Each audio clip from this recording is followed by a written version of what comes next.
21h30, Madame, Monsieur, bonsoir, bienvenue dans le journal, donc voici les titres. Ouverture à Malabo des travaux de la 23e session ordinaire des chefs d'État et de gouvernement de l'Union africaine, marquée par un discours du président de la République. Le chef de l'État, président en exercice de l'Union africaine, reçoit aujourd'hui à Malabo certains chefs d'État et de gouvernement qui prennent part au 23e sommet ordinaire des chefs d'État et de gouvernement des pays de l'Union africaine. Le département des affaires islamiques organise une session de formation au profit des délégations de prêche qu'il envoie dans certains pays africains durant le mois béni du Ramadan. Avant le développement de ces titres, nous ouvrons ce journal par le courrier du président de la République. Mohamed Ould Abdel Aziz a reçu un message de félicitations de Sa Majesté Mohamed VI, roi du Maroc, à l'occasion de la réélection du président de la République pour un second mandat. Le message s'intitule comme suit. Excellences et chers frères, j'ai l'honneur de vous exprimer à l'occasion de votre réélection président de la République islamique sort mes félicitations, accompagnées de mes meilleurs vœux de succès dans vos hautes fonctions pour réaliser les ambitions de votre cher peuple vers davantage de progrès et de prospérité dans un climat de sécurité et de stabilité. Votre réélection exprime le grand intérêt que le peuple mauritanien frère vous accorde, ainsi que sa grande confiance en vous pour poursuivre les efforts constamment déployés en vue de renforcer ce qui s'est concrétisé pour votre pays en matière de réalisation et d'acquis importants sur la voie du développement global.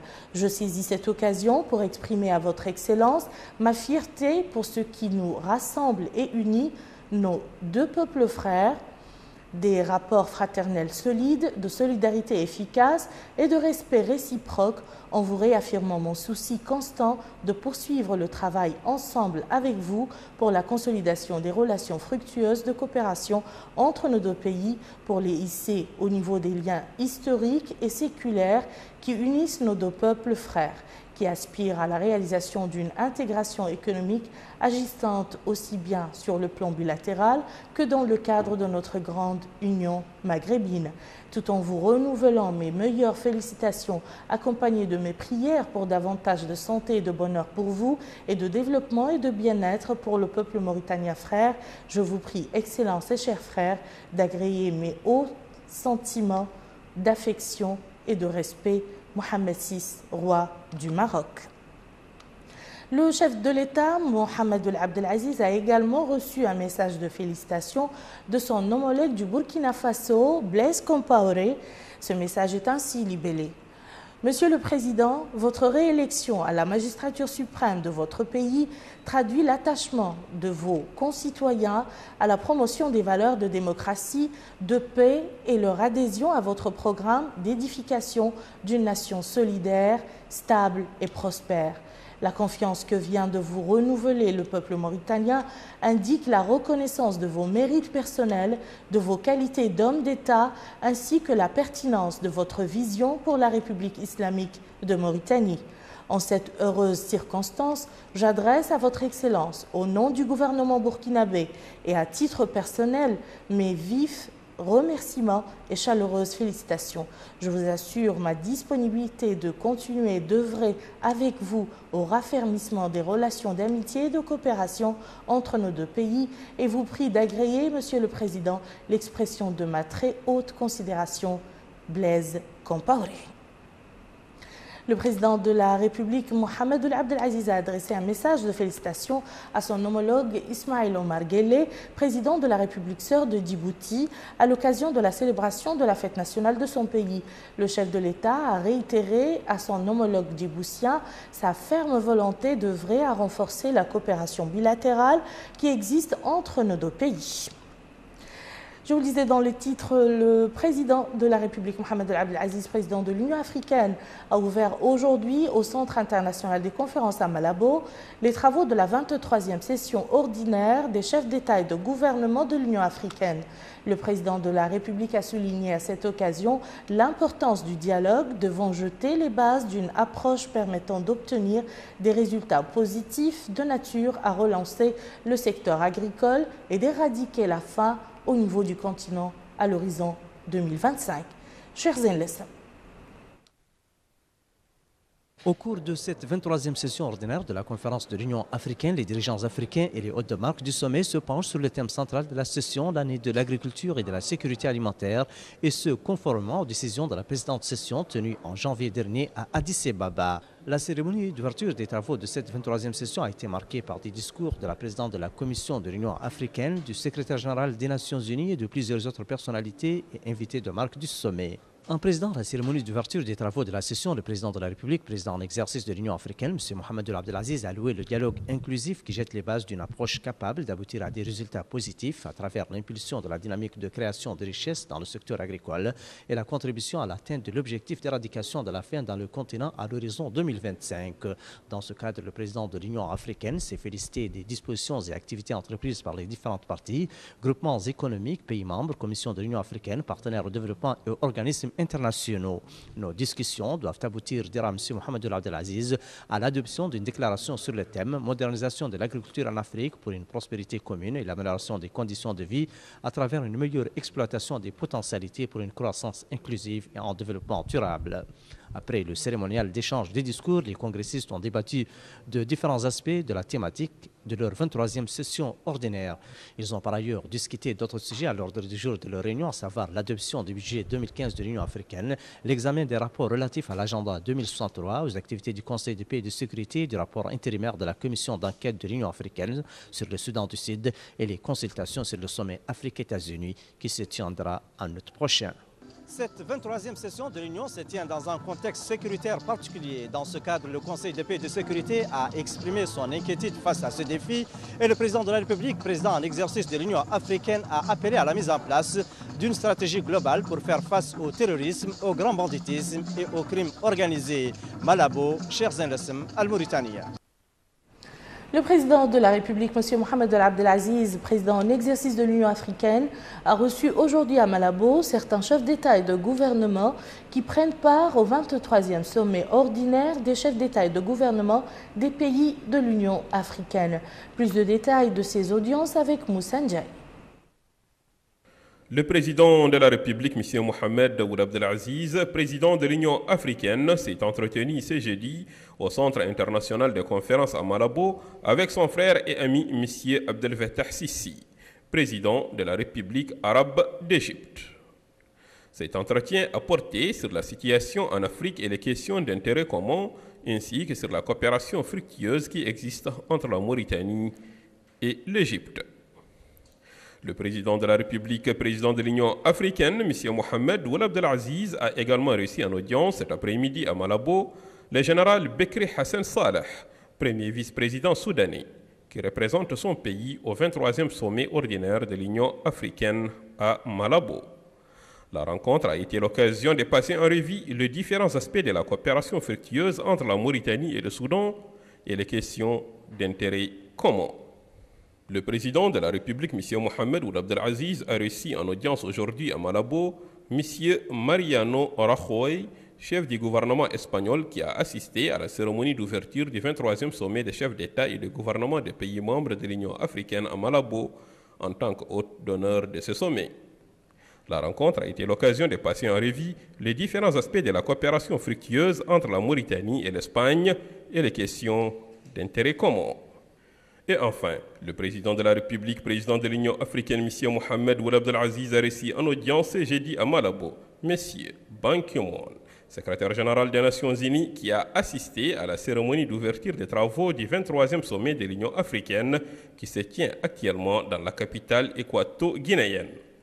La rencontre a porté sur les relations entre l'Union africaine et l'Organisation des Nations Unies à la lumière de la formation d'une force d'intervention rapide pour les crises en Afrique.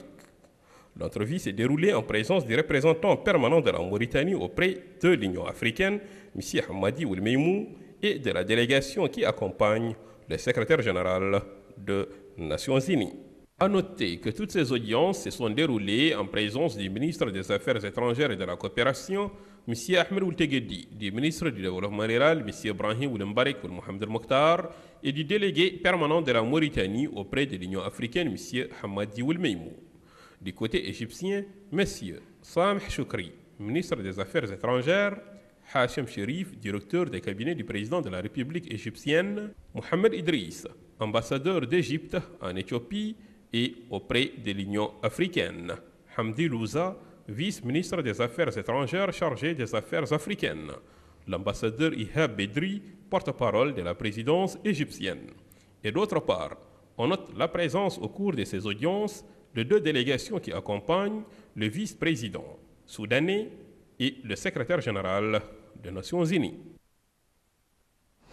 Actualité parlementaire au journal. La conférence des présidents au niveau de l'Assemblée nationale a tenu aujourd'hui une réunion sous la présidence de Mohamed Ould Bouelil, président de cette chambre. La réunion était consacrée à l'étude de plusieurs projets de loi et leur transmission aux commissions compétentes pour étude. Le gouvernement était représenté à cette réunion par le ministre de la Communication et des Relations avec le Parlement, Maître Sidi Mohamed Ould Mohamed.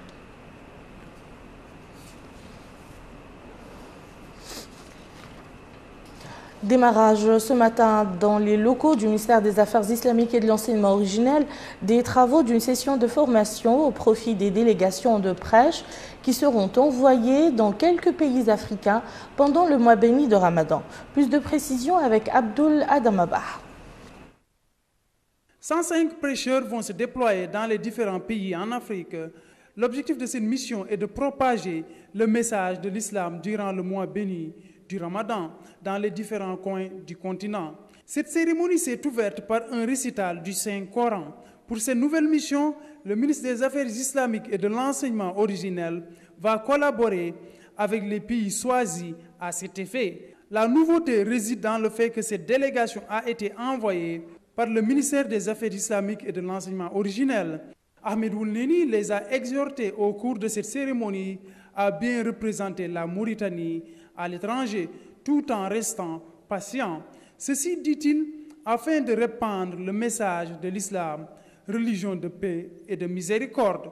Cette délégation va faire entendre le message de l'islam avec des prêches qui vont se tenir dans les mosquées et autres lieux qui seront proposés par les Mauritaniens résidant dans ces pays. Clôture hier soir des travaux de l'atelier sur les traitements juridiques et judiciaires des conflits de sécurité sociale. L'atelier qui est organisé par le Club des magistrats mauritaniens en collaboration avec la Caisse nationale de sécurité sociale a offert aux magistrats participants l'opportunité de s'enquérir des différents textes juridiques régissant cette institution d'assurance à travers l'échange des points de vue et la concertation sur le cadre légal de la sécurité sociale en Mauritanie. Aminata Khan. Échanger sur les points de vue et se concerter sur le cadre légal de la sécurité sociale dans notre pays, voici l'objectif de cet atelier qui a démarré aujourd'hui. Ainsi, les magistrats participant à la rencontre vont s'enquérir des textes juridiques régissant cette institution d'assurance. Présent à la cérémonie, le directeur général de la Caisse nationale de sécurité sociale a mis l'accent sur les problèmes dont souffre cette institution, notamment de la complexité de l'arsenal juridique qui la régit. Il a indiqué que les textes juridiques régissant la sécurité sociale en vigueur depuis 1967 sont d'une complexité qui rend difficile leur compréhension ou leur interprétation aux usagers, voire aux hommes de la justice. Il a insisté sur l'importance d'améliorer ces textes afin de protéger les victimes d'accidents de travail et assurer leur prise en charge. Le secrétaire général de l'Amicale des juges a apprécié cette rencontre, déclarant qu'elle apportera aux magistrats participants à l'atelier les outils nécessaires pour le règlement des contentieux sociaux. Ainsi, les participants à la rencontre vont devoir se pencher sur les textes juridiques qui régissent l'institution d'assurance afin de mieux protéger les victimes d'accidents de travail et assurer leur prise en charge. Démarrage aujourd'hui à Nouakchott des travaux d'un atelier de validation du rapport de la phase 2 du projet d'aménagement agricole dans la zone Brakna Ouest. Plus de précisions avec Babacar Ndiaye. Le projet d'aménagement hydro-agricole dans le Brakna Ouest vient d'entrer dans sa seconde phase. Un document de base a été ratifié en ce sens par les différents comités de concertation du projet qui tirent déjà un bilan satisfaisant. On a remarqué que la zone avant le Pabo était enclavée. Maintenant, grâce à la digue-piste et aux ouvrages qui ont été mis en place, les paysans arrivent quand même en tout cas, à un peu voir en tout cas la situation un peu améliorée, parce qu'ils arrivent à acheminer les intrants, à coller leurs produits facilement, parce que le transport a été facile. Ce projet a permis d'élargir et de réhabiliter des aménagements agricoles et hydrauliques. Il a permis de désenclaver les villages et les zones de production, comme l'a expliqué le secrétaire général du ministère du Développement rural, avant d'indiquer que la seconde phase du projet va davantage poursuivre cette dynamique pour mieux lutter contre l'extrême pauvreté. Mohamed Ould Ahmed Aïda a également rappelé que ce projet va mettre l'accent sur le renforcement des acquis dans le domaine du maraîchage, des techniques agricoles et hydrauliques en vue de contribuer efficacement à l'économie nationale. Lancé en 2005, le projet d'aménagement hydro-agricole de Brakna Ouest a abouti à des réalisations qui ont eu un impact positif sur le niveau de vie des populations. Autre département, autre activité, une journée de sensibilisation et de plaidoyer sur l'emploi des jeunes organisée par l'Agence nationale de promotion de l'emploi des jeunes ANAPEJ en collaboration avec le FNUAP. Cette journée vise la mobilisation des parties concernées sur l'importance de l'emploi, de la promotion et de la conscientisation des jeunes ainsi que sur les perspectives prometteuses offertes à cette frange sociale. Plus de précision, Melika Narli. Cette journée de sensibilisation et de plaidoyer sur l'emploi des jeunes, organisée par l'Agence nationale de promotion de l'emploi des jeunes, ANAPEJ, en collaboration avec l'UNFPA, vise la mobilisation des parties concernées sur l'importance de l'emploi, de la promotion et de la conscientisation des jeunes, ainsi que sur les perspectives prometteuses offertes à cette frange sociale. Le secrétaire général du ministère de l'Emploi, de la formation professionnelle et des nouvelles techniques de l'information et de la communication a loué dans son intervention, faite à cette occasion, l'importance des sujets qui seront débattus par les participants, dont la réduction du chômage à travers le diagnostic de la situation générale de l'emploi et la proposition de solutions appropriées pour résorber le sous-emploi. Il a indiqué également que l'accès des jeunes au marché de l'emploi constitue la pierre angulaire des politiques de développement du président de la République, M. Mohamed Ould Abdel Aziz. Il a souligné par ailleurs que la présence massive aujourd'hui à cette cérémonie des divers acteurs concernés par l'emploi des jeunes réconforte sur la qualité des discussions au cours de cette journée de sensibilisation et de plaidoyer sur l'emploi des jeunes, remerciant l'UNFPA pour sa coopération fructueuse avec la Mauritanie de manière générale et avec l'ANAPEJ en particulier. Le directeur général de l'ANAPEJ, M. Beitallah Ould Ahmed Deswed, a indiqué dans son intervention prononcée à cette cérémonie que la lutte contre le chômage, la création d'opportunités de travail décents pour tous les jeunes mauritaniens est un sujet central de la politique du président de la République, M. Mohamed Ould Abdel Aziz, auquel le peuple a renouvelé sa confiance, précisant que l'agence est constamment à la quête d'opportunités d'emploi et qu'elle se concerte régulièrement avec tous les employeurs. Il a rappelé par ailleurs l'ouverture la veille d'un bureau de l'agence dans la capitale économique Nouadhibou, après celle de représentation de l'agence au niveau de Nouakchott, avec la perspective de lancement de 5 autres l'année prochaine.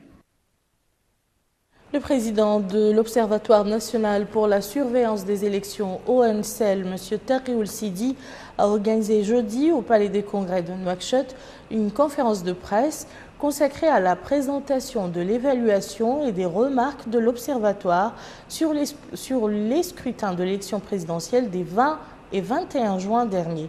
Le compte rendu de cette conférence de presse avec Abdrahman Hamad. Au cours de cette conférence de presse, l'Observatoire national pour la surveillance des élections, ONCEL, relève ses conclusions et appréciations sur le déroulement de l'élection présidentielle de 20 et 21 juin courant. Le directoire a déclaré qu'il avait mis en place un dispositif de surveillance du scrutin sur l'ensemble du territoire national à compter du 16 juin 2014. Selon un communiqué distribué au cours de cette conférence de presse, ce dispositif est composé de 712 observateurs choisis en étroite collaboration avec la société civile sur la base de 4 exigences, en l'occurrence la transparence, la neutralité, l'équité et l'expertise en matière de surveillance électorale. Les missions déployées ont à présent remis des rapports respectifs qui ont été attentivement examinés par les membres du directoire de l'ONCEL qui ont formulé finalement leurs observations et conclusions. La campagne électorale sur l'ensemble du territoire s'est déroulée dans une parfaite tranquillité. Les 5 candidats ont pu bénéficier d'une totale liberté d'expression et d'action en même temps que d'un égal accès aux médias publics. Il a été noté par ailleurs, à l'ouverture du scrutin du 21 juin 2014, certains errements dus aux difficultés rencontrées par les électeurs n'ayant pas pu localiser leur bureau de vote à la suite de l'éclatement et du nouveau numérotage des bureaux dans lesquels ils avaient voté durant les législatives et les municipales. Toutefois, la CENI a pu mettre rapidement en place, à travers l'Internet et les SMS, un système qui a permis de mettre fin à ce flottement. L'ONCEL note avec satisfaction que la plupart des insuffisances relevées durant les législatives et les municipales de novembre 2013 ont été corrigées, répondant ainsi à certaines des recommandations formulées par l'ONCEL à l'issue de ces élections législatives et municipales. Cette conférence de presse a été couronnée par la remise du rapport de la mission d'observation arabo-africaine sur le déroulement du scrutin au président de l'ONCEL, M. Taqioul Sidi. Rapport dans lequel les 150 observateurs nationaux ont estimé que notre pays est en avance pour la qualité de sa législation et de ses pratiques électorales. Dans cet ordre d'idées, ils ont mis l'accent sur les garanties d'indépendance et de transparence que représente l'existence de la CENI et de l'ONCEL, dont ils ont unanimement salué les efforts. La délégation régionale pour l'action sanitaire et sociale a organisé aujourd'hui à Nouakchott une cérémonie pour l'installation d'une commission régionale pour la coordination des politiques régionales de développement nutritionnel au niveau de Nouakchott. Le point avec Aziz Haidara. Mettre en place une politique sanitaire, tel est l'objectif de cette rencontre qui s'est tenue aujourd'hui à Nouakchott, regroupant le Conseil du développement de Nouakchott et les départements concernés au niveau du ministère de la Santé. Cette rencontre a vu également la participation de plusieurs organismes opérant dans ce domaine. À l'ouverture de cette rencontre, Mahi Ould Ahmed, le wali de Nouakchott, a insisté sur l'importance accordée par le chef de l'État à la lutte contre la pauvreté et la malnutrition dans le pays. Il a mis en exergue également la nécessité de traduire cette importance dans des programmes nationaux en faveur des couches vulnérables. Après cette rencontre qui permettra l'installation d'une commission régionale pour la coordination des politiques régionales, le Conseil du développement de Nouakchott devra débuter ses travaux et ensuite se réunir tous les 3 mois pour évaluer leur avancée. Les experts nationaux et internationaux à cette rencontre sont tour à tour intervenus sur les voies et moyens susceptibles de bannir la malnutrition. Selon ce participant, tout ce qui résultera de cette rencontre sera pour aider les enfants malnutris et lutter à long terme contre ce fléau. À la suite de ce séminaire d'une journée, tous les départements concernés vont conjuguer leurs efforts pour lutter efficacement contre la malnutrition infantile selon leur plan d'action. Une tâche pas facile, mais envisageable pour ces experts. Et on m'annonce tout de suite une bonne nouvelle. L'Algérie est qualifiée dans le match qu'elle vient juste de terminer pour la Coupe du Monde. Toutes les félicitations pour le peuple algérien frère et pour tous les Arabes. Démarrage hier soir à Nouakchott des travaux d'un forum de réflexion sous le thème des changements dans le monde musulman, contraintes et perspectives. La rencontre s'est déroulée en présence de M. Mohamed Jamiloul Mansour, président de parti Tawassoul, et du docteur Abdelrazak Makari, président du mouvement algérien pour la paix, entre autres personnalités. Le conférencier a abordé certains aspects des notions de changement et des contraintes qu'il les considère un facteur de changement dans le monde musulman. Les travaux de la session ordinaire du Conseil de la Confédération libre des travailleurs de Mauritanie, CLTM, ont démarré aujourd'hui à Nouakchott. La session à laquelle participent les membres du bureau exécutif discutera du plan d'action 2014, de la situation économique et sociale, des questions de salaire, de l'application du Code du travail, du dialogue social et de l'action syndicale en général. L'Institut universitaire professionnel a organisé hier soir à Nouakchott une cérémonie à l'occasion de la sortie de sa première promotion spécialisée dans les domaines suivant l'action sociale, les réseaux de télécommunications, les mathématiques appliquées à l'économie et à la finance et le management. Dans un mot prononcé pour la circonstance, Dr Cheikh Ahmed Ould Talbali, directeur de l'Institut, a insisté sur l'importance des spécialités dans lesquelles se sont formés les étudiants, ce qui, a-t-il dit, permettra de répondre aux besoins du marché du travail qui faisait recours jusqu'à présent aux compétences étrangères. Autre sortie de promotion, c'est celle de la 4e promotion LMD en philosophie et sciences sociales. Au cours de la cérémonie organisée à cette occasion, les étudiants auront exprimé toute leur joie et remercié les professeurs. Des attestations ont été distribuées à cette occasion. Voilà qui met fin à ce journal. Je vous en rappelle les principales informations. Ouverture à Malabo des travaux de la 23e session ordinaire des chefs d'État et de gouvernement de l'Union africaine, marquée par un discours du président de la République. Le chef de l'État, président en exercice de l'Union africaine, reçoit aujourd'hui à Malabo certains chefs d'État et de gouvernement qui prennent part au 23e sommet ordinaire des chefs d'État et de gouvernement des pays de l'Union. Le département des affaires islamiques organise une session de formation au profit des délégations de prêche qu'il envoie dans certains pays africains durant le mois béni du Ramadan. Merci Madame, Monsieur de nous avoir suivis. Passez un excellent week-end.